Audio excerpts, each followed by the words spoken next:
रखी है, कंठ पर विष रखा है, कानों में बिच्छू पड़ा है, गले में सर्प पड़ा है। शिव महापुराण की कथा कहती है कंठ पर विष होने पर सिर पर गंगा होना यह बहुत कठिन विष है, बहुत कठिन विष है। क्रोध आ रहा हो और तुम्हारा मस्तिष्क ठंडा हो, यह बहुत कठिन विषय है। अच्छा काम है उसको तुरंत कर लो, बेकार काम है, लड़ाई है, झगड़ा है, बदला लेना है, क्रोध करना है, अहम करना है, किसी को नीचे दिखाना है, किसी को अपशब्द बोलना है, इसको कल पर टाल दो। मैं कल देखूंगा, कल बात करूंगा। तुम्हें लड़ाई करना है ना तो कह देना मैं कल तुझसे निपटूंगा, आज नहीं कल, बस कल पे टाल दो। कल तक वो भी ठंडा, तुम भी ठंडा। भरोसे को दृढ़ बनाओ। गुरु पर किया गया भरोसा, माता पिता पर किया गया भरोसा, परमात्मा पर किया गया भरोसा, शिव महापुराण पर किया गया भरोसा कभी नहीं टूटता, वो निभाता जरूर है। कैसे भी निभाएगा गुरु, कैसे भी निभाएगा परमात्मा। आप लोग तो केवल शिव पुराण में सुनकर जाते हो कि हमने शिव पुराण में सुना था पानी, उसको एक पत्र आया है, जरा सा पत्र है, बड़ा सुंदर है भाव इसमें। मैं प्रेम सिंह बेस वाशिंग से हूं, मेरा मोबाइल नंबर ये है। कहीं बैठे हो प्रेम सिंह जी तो हाथ हिला सकते हो। मेरा नाम प्रेम सिंह बेस है, मैं वाशिंग, मेरा मोबाइल नंबर ये है।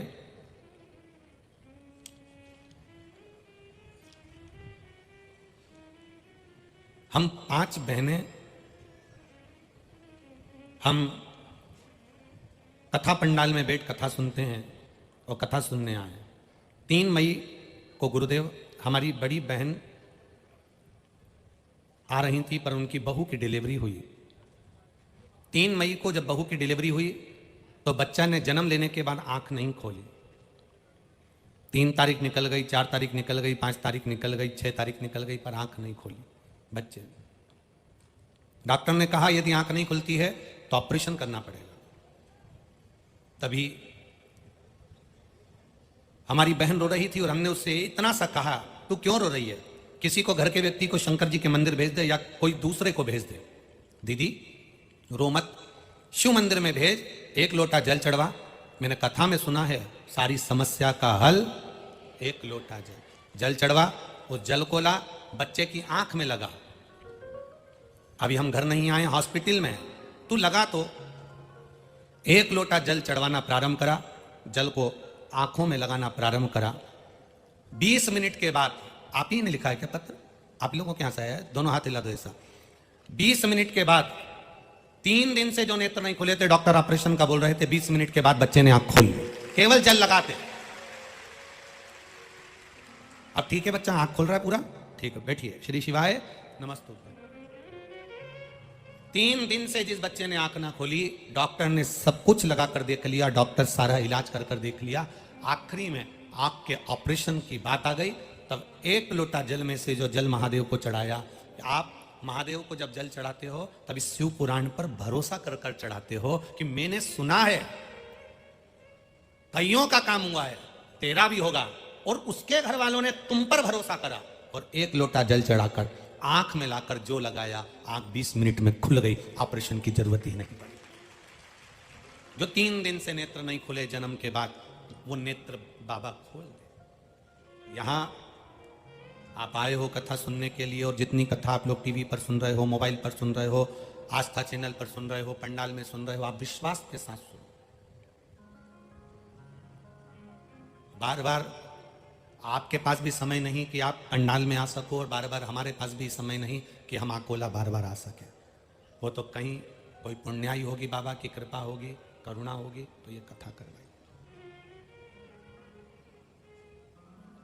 बहुत कठिन है, बहुत।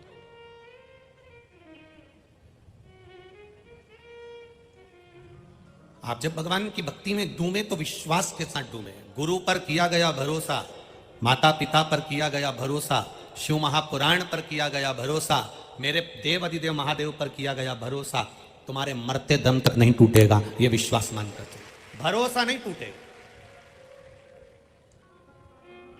आपने उसको याद किया, वो आया। कितना सुंदर संवाद है। आश्रम में एक माता रहती है और वो माँ जल भरने जा रही है और छोटा सा बच्चा दूध पीने वाला आश्रम में गुरु जी से कह देती है, माँ गुरुदेव बच्चे को मैं झोली में सुलाकर जा रही हूं, ध्यान रखना मैं पानी भरने जा रही हूं। बच्चे को झोली में सुला दिया, संत गुरु से कहा, गुरु से कहकर वो माता जल भरने चल दी। थोड़ी दूर माता पहुंची, उसके मन में आया गुरु जी तो सुबह के समय अनुष्ठान करने बैठ जाएंगे, तप करने बैठ जाएंगे, साधना करने बैठ जाएंगे, मेरा बच्चा अकेला झोली में पड़ा रहेगा, वो रोएगा, गुरु जी ध्यान नहीं दे पाएंगे। कोई हिंसक पशु पक्षी आ गया मेरे बच्चे को खा गया तो दिक्कत हो जाएगी। गुरु जी के आश्रम में वो माँ वापिस दौड़कर चली गई, दौड़ कर गई। गुरु जी अपने साधना में लग गए, इसने अपने बच्चे को उठा लिया और जल भरने चली गई। अब बच्चे को साथ में लेकर झोली में बांधकर जल भरने चली। अब जल भरने के लिए जब मां गई, यहां पर गुरु जी के नेत्र खुले। 1 घंटे के बाद जब गुरु जी के नेत्र खुले तो गुरु जी ने बच्चे को देखा, झोली हिलाई, बच्चा नहीं था। गुरु जी खड़े हुए, झोली में देखा बच्चा नहीं, पूरे आश्रम में देखा बच्चा नहीं, सबसे पूछा बच्चा नहीं। बच्चे को ढूंढ ढूंढ कर गुरु जी थक गए। तब गुरु जी ने विचार करा, बच्चा नहीं मिल रहा तो करूं क्या, मेरे भरोसे पर छोड़ कर गई, मेरे विश्वास पर छोड़ कर गई है। तो गुरु जी ने एक दुर्बा पड़ी थी, उस दुर्बा को उठाया, घास को उठाया, कुशा को उठाया और झोली में डाल दिया। झोली में डाला तो उस कुशा को डालने से एक बच्चा जन्म ले लिया। जब वो माता अपने बच्चे को और पानी लेकर वापिस आश्रम में आई,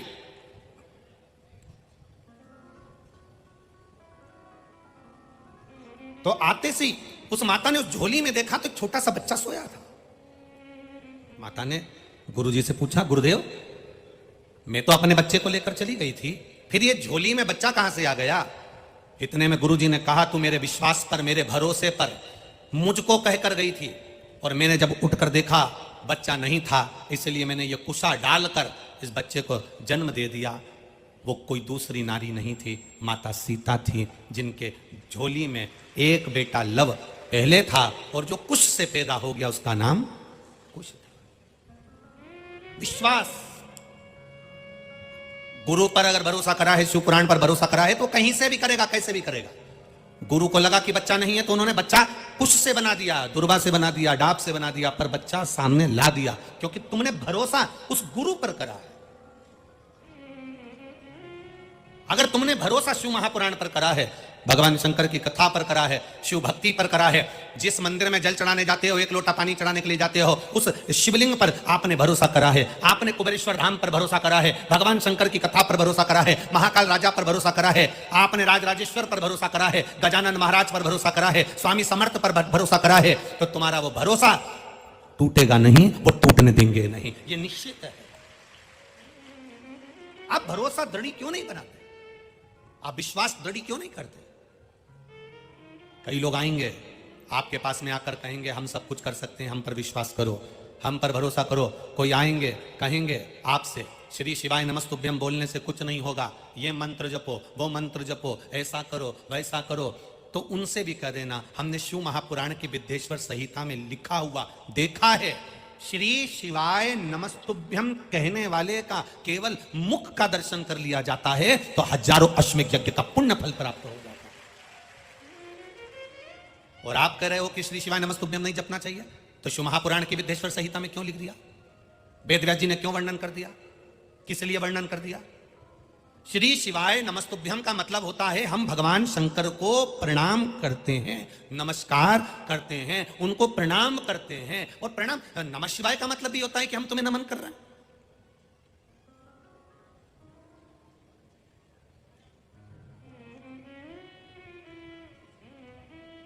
परमात्मा को नमन करना, हर पल, हर घड़ी, हर क्षण नमन करना।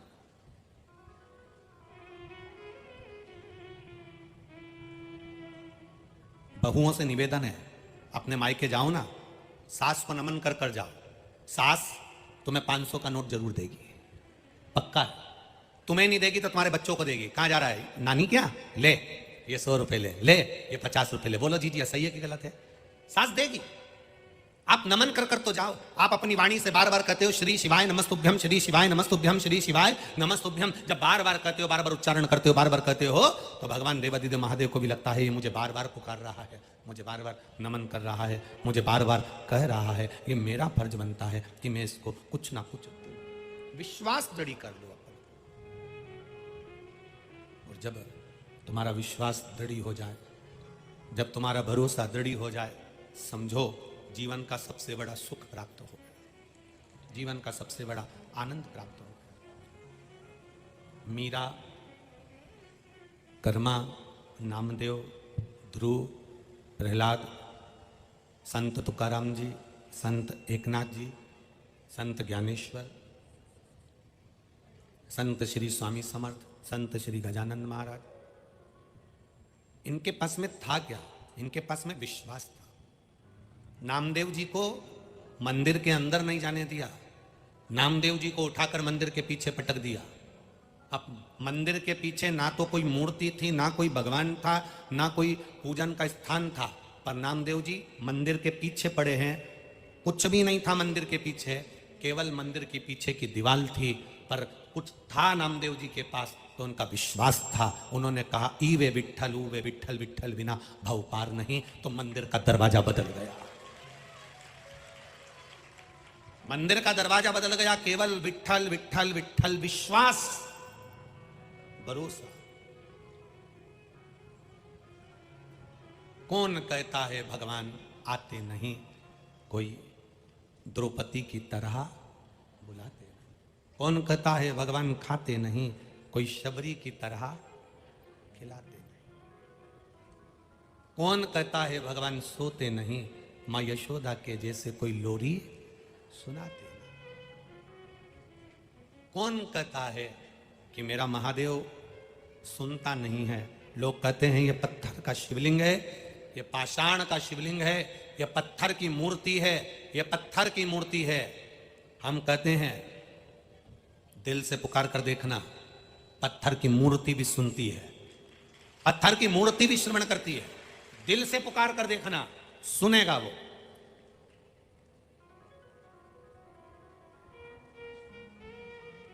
एक बूढ़ी मां की कथा बड़ी सुंदर है महाराज। एक बूढ़ी मां, उसके पास में छोटे से लड्डू गोपाल थे, छोटे से लड्डू गोपाल। उनकी सेवा करती थी, वो स्नान करा देती, कपड़े पहना देती, अंगवस्त्र से पोंछ कर इत्र लगा देती, सुंदर मुकुट कांचनी श्रृंगार आदि कर देती, मुकुट आदि कांचनी वगैरह लगाकर श्रृंगार कर देती, फिर राजभोग रख देती, भगवान को दर्पण दिखाती, राजभोग रख देती। अब उसके मायके में शादी आ गई। उसने अपनी बहू से कहा कि मुझे मायके जाना है बेटा, और मेरे घर में लड्डू गोपाल की सेवा है, ठाकुर जी की सेवा है, क्या तू कर लेगी? बाहर का ना बढ़ा के अंदर का बढ़ा। मेरे घर में लड्डू गोपाल की सेवा है, अपने घर में, क्या तू कर लेगी? मां, क्या करना है बताओ, क्या करना है आप मुझे बता दो, क्या करूंगा, क्या करना, बोलिए। मां ने कहा 3 बार ताली बजाकर भगवान को उठा लेना, उनको थाली में बिठाकर स्नान करा देना, उनको थाली में बिठाकर स्नान करा देना, और स्नान कराकर अंग वस्त्र से भगवान को पोंछ देना, फिर इत्र लगाना, फिर कपड़े पहनाना, फिर उनको मुकुट कांचनी लगाना, फिर मुकुट कांचनी लगाकर जब पूरा श्रृंगार हो जाए दर्पण दिखाना, दर्पण दिखाए भगवान मुस्कुरा दे, तब भगवान को भोग लगाना। ठीक है मां, फिर राजभोग करा देना, भोग लगा देना। ठीक है मां, ऐसे ही करूंगी, पक्का। आप मैं जाऊं? हाँ जाओ। सास चली गई, बहू सुबह उठी, उठकर उसने बहू ने 3 बार ताली का नाद किया, बहू ने 3 बार ताली का नाद किया, और 3 बार ताली का नाद कर कर बहू ने भगवान को उठाया, स्नान कराया, इत्र लगाया, वस्त्र पहनाए, श्रृंगार करा। बाद में सास ने कहा था दर्पण दिखा देना, भगवान मुस्कुरा दे, तब राजभोग धरा दे। अब इसने दर्पण दिखाया, भगवान को कांच दिखाया, दर्पण, और ये विचार करने लगी भगवान तो हंसे ही, मुस्कुराए नहीं। इसका कहने का मतलब सास का ये नहीं था कि भगवान हंसेंगे, उसका मतलब था कि दर्पण दिखाओ तो भगवान मुस्कुराते हैं। अब इसको लगा कि भगवान तो मुस्कुराए नहीं, तो मैं राजभोग कैसे धराऊं? मुझे लगता है भगवान की सेवा में कोई कमी रह गई। अब इसने भगवान के फिर वापस कपड़े उतार दिए, श्रृंगार उतार दिया, भगवान को वापस गादी रजाई में सुला दिया। सुलाने के बाद में 2 मिनट बाद वापस आ गई, फिर 3 बार ताली बजाई। ताली बजाने के बाद में फिर वापस भगवान को थाली में रखा, स्नान कराया, कपड़े पहनाए, श्रृंगार करा, फिर बाद में वापस दर्पण दिखाया। सास ने कहा था भगवान मुस्कुराते तब राजभोग धरा देना, जो दर्पण दिखाया तो भगवान मुस्कुराए नहीं। इसको लगा मेरी सेवा में कोई कमी रह गई, इसने वापस भगवान के कपड़े उतार दिए, फिर उतार दिए, फिर भगवान को स्नान कराया, फिर श्रृंगार करा, फिर दर्पण दिखाया, भगवान मुस्कुराए नहीं। अब इसको कौन समझाए? पीतल की मूर्ति है, कोई मुस्कुराएगी क्या? ये तो हृदय का भाव होता है। सास ने कहा था भगवान मुस्कुरा, मतलब दर्पण दिखाओ तो भगवान मुस्कुराते हैं, ये सास के सहज भाव था। पर भगवान नहीं मुस्कुराए, इसने वापिस कपड़े उतार दिए, फिर सुला दिया। सवेरे 7 बजे से भगवान को बार बार निला रही, श्रृंगार करा रही, दोपहर की 3 बज गई। भगवान भी मन में सोच रहे, निलाई निला रही है, खिला तो कुछ भी नहीं रही है भगवान को। 35वीं बार ये भगवान को स्नान करा रही थी, श्रृंगार कर रही थी। श्रृंगार कर कर भगवान को जो दर्पण दिखाया, भगवान पीतल की मूर्ति में से 2 दांत निकालकर मुस्कुरा दिए। पीतल की मूर्ति में से 2 दांत निकालकर मुस्कुरा दिए, और मुस्कुराकर भगवान को लगा जब तक हंसूंगा नहीं तब तक ये खिलाएगी नहीं, बहुत देर से निला ही निला रही है। भगवान मुस्कुराए और तुरंत अब उस बहू ने कहा ठाकुर जी से, इतनी बार नहाए तुम अब मुस्कुराए? भगवान के तेरे नहाने से अब डर लगने लगा, इसलिए अब कुछ खिला दे। भगवान ने भोजन किया। अब तो बहू प्रतिदिन भगवान का श्रृंगार करती, वस्त्र पहनाती, और वस्त्र पहनाकर जो दर्पण दिखाती भगवान पहली बार में ही हंस देते, क्योंकि भगवान को मालूम है फिर नभा देगी, ये फिर नहलाएगी, ये बार बार नहलाएगी। इससे अच्छा है कि मैं मुस्कुरा दूं, मैं हंस दूं। भगवान फिर मुस्कुरा देते। सास आ गई। सास ने बहू से कहा तो श्रृंगार पूजन कर रही है बढ़िया? बिल्कुल।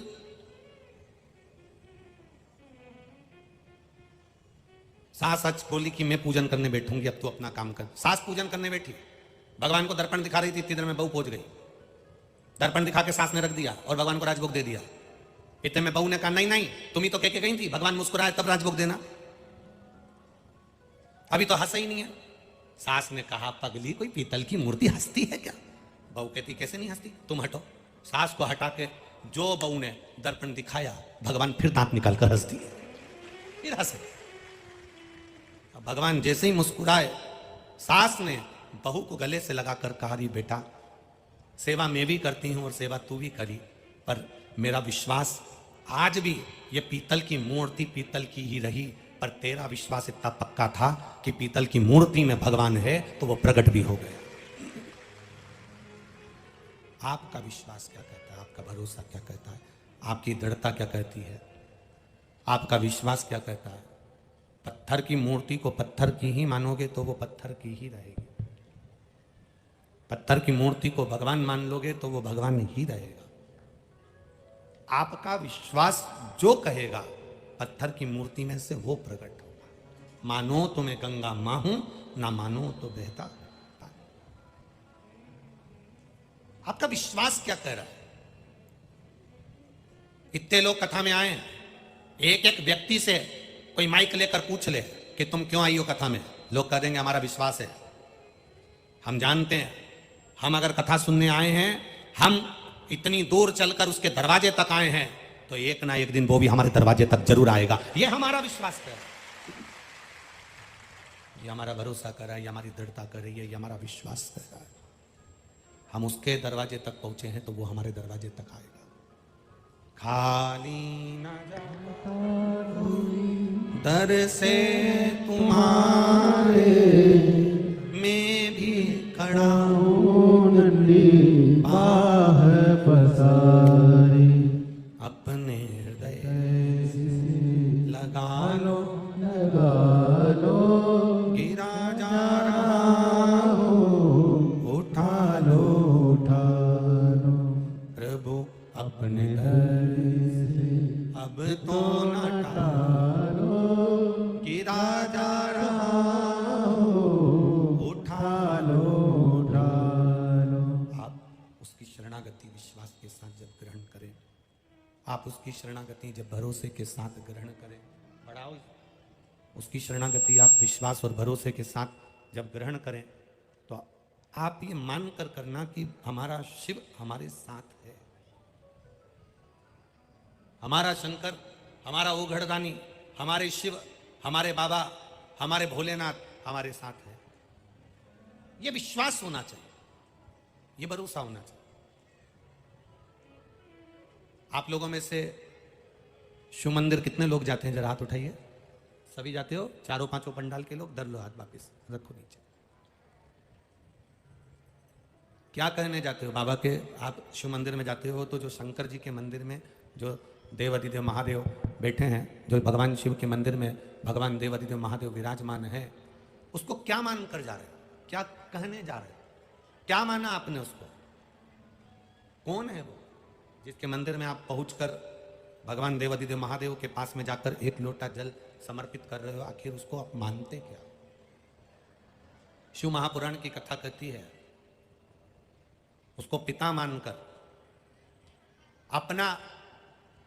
अपना पिता मानकर, अपने दिल की बात सुनने वाला, उसको बाबा मानकर, उसकी चौखट पर जाकर, उसके दरवाजे पर जाकर उससे अपनी दिल की बात कहोगे तो वो श्रवण कर लेगा। कुछ संबंध बनाओ उससे अपना। बहुत ध्यान से सुनना, समापन के दिन की कथा है, विराम दिवस की कथा है। इतनी सी भी चूक ना हो जाए। पूरे 7 दिन दिल से कथा सुनी है, जरा सा कोई बोल रहा है, चाल रहा है, कोई कुछ कर रहा है, अपना ध्यान बिल्कुल मत जाने देना। उसकी ओर निगाह लगा कर रखना और कथा में तुम्हारा चित्त लगा कर रखना। वो भी तुमको उन्नति की सीढ़ी पर लगा कर रखेगा, ये निश्चित है। भटक मत जाना। भटकाएंगे लोग, और अपनी चित्तवृत्ति को मत तोड़ना। बहुत 7 दिन निकाले हैं तुमने और बहुत दूर दूर से कथा सुनने आए हो। अपनी बैग में भी पानी, बिस्कुट सब रखा है। सावधानी से कथा सुनो और अपने जीवन को आनंद पाओ। बहुत सावधानी से सुनो। शिव कथा कह रही है, भगवान शंकर का संवाद कर रहा है, शिव महापुराण की कथा कर रही है। परमात्मा से एक संबंध बना लो आप, बहुत जरूरी है। आप भगवान भोलेनाथ जी को अपना भाई बना लो, या पिता बना लो, या बाबुल बना लो, या जेठ बना लो, या रिश्तेदारी जो तुम बना सकते हो, गुरु बना लो, दादा बना लो, नाना बना लो। संबंध एक मेरे शंभू से बनाओ। कारण क्या होता है?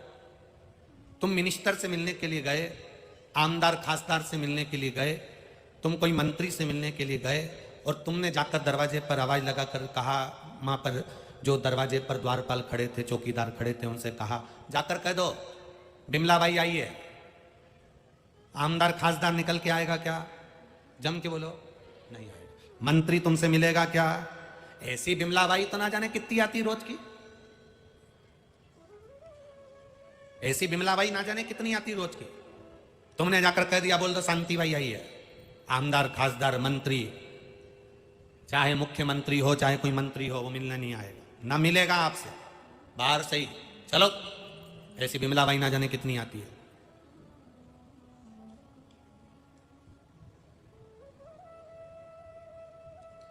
कितनी आई? चलो यहां से जाओ। इतने में तुमने कह दिया, जाकर कह दो मंत्री जी से, जाकर कह दो विधायक जी से, जाकर कह दो सांसद जी से, आमदार खासदार से बोल दो, मंत्री जी से जाकर बोल दो कि उनके मौसी की लड़की आई है बिमला। जा बोलो तो जरा जाके। और जो इतने में किसी ने अंदर जाकर कहा कि साहब तुम्हारी मौसी है ना, जो यहाँ रहती है इचल करेंजी में या यहाँ वासिम में रहती, उनकी लड़की आई है बिमला। इतने में अंदर से खबर आई, जाओ लेके आ जाओ, उनको वहां बिठा लो, अभी मैं मिलता हूं। अब रिश्तेदारी थी तो आमदार खासदार भी मिल लिए, रिश्तेदारी थी तो मंत्री भी मिल लिए, रिश्तेदारी थी भले दूर की थी, पर रिश्तेदारी थी तो कोई ना कोई तुमसे मिल लिया। अगर रिश्तेदारी नहीं होती तो धक्का मारकर निकाल देते, धक्का मार।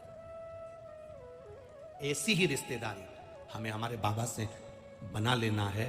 क्यों रिश्तेदारी इसलिए बना लेना? जब हॉस्पिटल में कोई बीमार पड़ता है, बहुत सारे लोग बीमार पड़ते हैं हॉस्पिटल के अंदर, बहुत मरीज आते हैं हॉस्पिटल के अंदर। क्या पूरे अकोला के लोग घूमने हॉस्पिटल में रोज मरीज को देखने जाते हैं क्या? बोलो जम के बोलो रे। नहीं जाते। वासिम के हॉस्पिटल में ढेर सारे आए, अमरावती के हॉस्पिटल में ढेर मरीज आए, तो क्या पूरे अमरावती के लोग मिलने जाते हैं? नहीं। अमरावती के हॉस्पिटल में, वासिम के हॉस्पिटल में, आकोला के हॉस्पिटल में कोई मरीज आया और उसका कोई रिश्तेदार यहाँ आकोला में, वासिम में, अमरावती में रहता है, तो वो रिश्तेदार हॉस्पिटल में मिलने जाता है। बोलो सही है कि गलत है? बोलो बोलो, जम के बोलो। रिश्तेदार मिलने के लिए जाता है। उसी तरह हमारा शंकर भगवान से अगर कोई संबंध हो गया और हमारे ऊपर कोई दुख आ गया, कोई तकलीफ आ गई, तो हमारा रिश्तेदार भी हमसे मिलने जरूर आएगा, ये निश्चित है। हमारा रिश्तेदार हमसे मिलने आए। वो लाइन, मेरे बाबा दया करना, मैं तेरे भरोसे हूँ, ना घर के भरोसे हो, ना परिवार के भरोसे हो, ना इनके भरोसे हूँ, ना उनके भरोसे हो, मेरे बाबा दया करना, मैं तेरे भरोसे हूँ, मेरे बाबा झोली भरना, मैं तेरे भरोसे हूँ, दुनिया देती ताने, मुझे ठोकर भी मारी, दुनिया देती ताने, मुझे ठोकर भी मारी, मेरे बाबा जल्दी आना, अब तेरी है बारी, मेरे बाबा जल्दी आना, अब मेरी है बारी, मेरे बाबा दया, मैं तेरे भरोसे हूँ। संबंध बना लो उससे, एक रिश्ता बना लो। हम उसको बाबा कहते हैं, बोल बम का नारा है, हम उसको बाबा कहते हैं। बाबा का मतलब 3 मतलब होते हैं। बाबा का मतलब छोटा भी होता है, बेटा भी होता है। बाबा का मतलब पिता भी होता है। बाबा का मतलब घर का बड़ा भी होता है। सब में वही दिख जाए। बाबा का मतलब मेरा देवाधिदेव महादेव हो। बाबा बोल बम का नारा है और बाबा एक सहारा। हमने उसको बाबा माना, ये व्यासपीठ ने उसको बाबा माना, इसलिए हम उसके लिए कह देते हैं बाबा एक सहारा है। हमने उसको बाबा माना। बाबा का मतलब है जब हंसी मजाक का टाइम आ जाए तो वो बाबा बनकर हंसी मजाक भी कर ले। जब भरण पोषण का समय आ जाए तो वो पिता मेरा भरण पोषण भी कर ले। और जब दुख की घड़ी आ जाए तो माँ अपने बेटे को, बाप अपने साथ अपने बेटे को आंचल की छांव कर लेता है, वैसा ही हमारी भी छाएं कर दे। दुख की घड़ी में उसको हमें संभाल। माना पाप से भरा हुआ शरीर है, ये बहुत पापी शरीर है मनुष्य का शरीर। दुनिया में सबसे ज्यादा पापी शरीर है मनुष्य का। इसलिए शेर मरता है तो उसके तन को कपड़े से नहीं ढकते। पशु मरता है उसके तन को कपड़े से नहीं ढकते। कुत्ता मरता है उसके तन को कपड़े से नहीं ढकते। यहाँ पर अकोला में ढकते हैं क्या? कुत्ता मरे तो उसको कपड़े से, बोलो बोलो जम के, नहीं।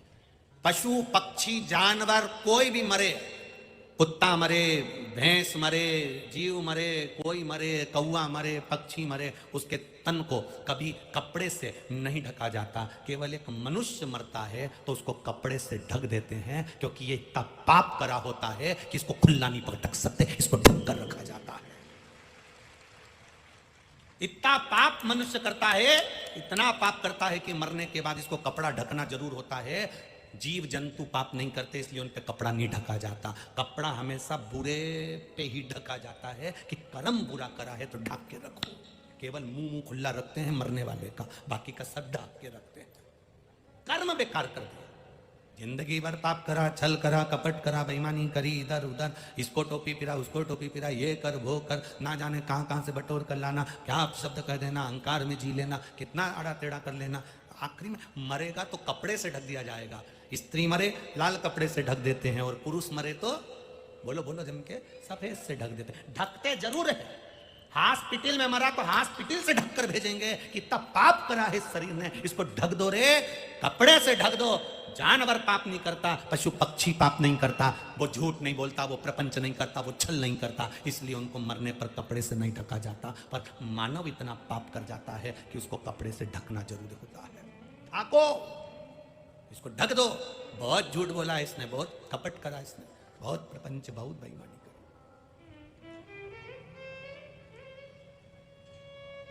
राम राम जपना और पराया माल, मुख में राम और बगल में छुरी, ये श्रेष्ठता है। ढक दो इसको।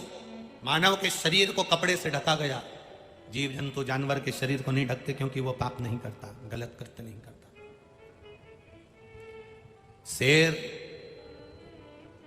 खुद का शिकार करता है, मांस खाता है। शेर कभी घास, बोलो बोलो जम के, नहीं खाता। खरगोश गलत चीज नहीं खाता, मांस नहीं खाता, केवल शाकाहारी। हमारे यहां पशु पक्षियों को देखना, जो शाकाहारी है वो शाकाहारी रहता है मरते तक।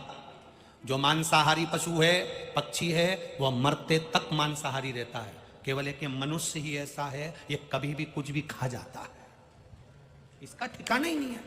आधे समय मांसाहारी रहता है, आधे समय शाकाहारी रहता है। जो मिल जाए उसे निपटा जाए।